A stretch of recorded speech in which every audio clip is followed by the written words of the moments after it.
Hi guys, Amy here for Sports Centred. Well, last night Jake Paul found out there are levels to this game. You do not play boxing, otherwise you end up with a broken jaw in two places.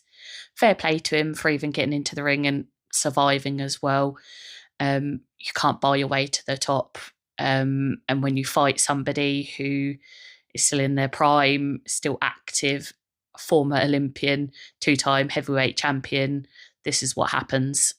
There might be people critical of AJ saying it took him 6 rounds to get Jake Paul out of the ring, but AJ did what he needed to do. He knocked him out and hopefully shut Jake Paul up and made him realise you can't just come in and call out professional boxers and expect to beat them.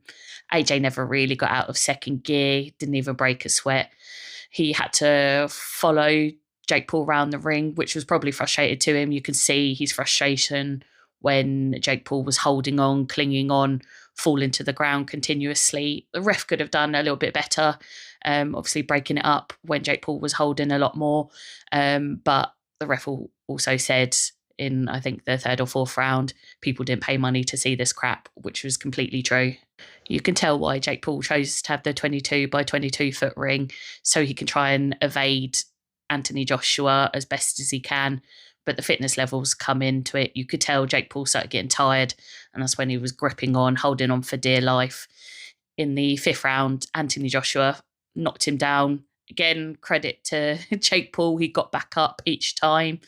But in the sixth round, Anthony Joshua finally caught him with that right hand and, finished the fight. I think realistically, obviously, everyone thought, AJ will get him out in one round unless it's scripted. But I think Jake Paul was never going to allow that to happen. It's his name on the line. Obviously, it's MVP. It's on Netflix. They're going to want to get people to get their money's worth. Am I saying that it was scripted, that it had to go past those rounds? I don't think so. I think Jake Paul came in with a very good game plan to try and evade him, but he didn't realise the levels there are. AJ forced him down, didn't have to do anything stupid or reckless. He just bided his time, waited until Jake Paul was tired and in the corner, and just unleashed a hell of a right hand to Jake Paul. You saw Jake Paul's face, the look of fear on him when he saw that shot was coming. You see also a grin on AJ's face when he knew he was about to unleash it. So hopefully that'll put an end to Jake Paul calling out these professional boxers.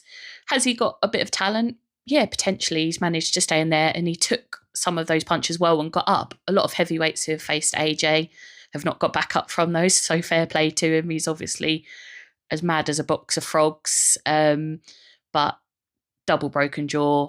He's going to need time to rest out. He's saying obviously he wants to go back to cruiserweight, but he's going to need to, if he's serious about this, he's going to need to start from the ground up, work those way, earn your right to be there. But what's next for AJ? It was great to see him back in the ring after a 15-month layoff. Obviously, it's the longest we've seen him out of the ring now. He's with Team Usyk.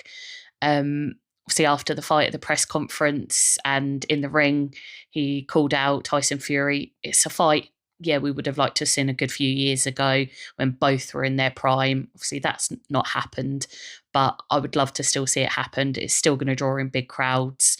Will Tyson Fury accept it and come out of retirement? I don't know. There was talks of AJ potentially fighting in February, March, but would scrap that if Tyson Fury signed the contract. If not, it might be another bout for AJ, dust off those cobwebs again in a real professional boxing match. And then hopefully 2026, it's the year that we get to see that clash.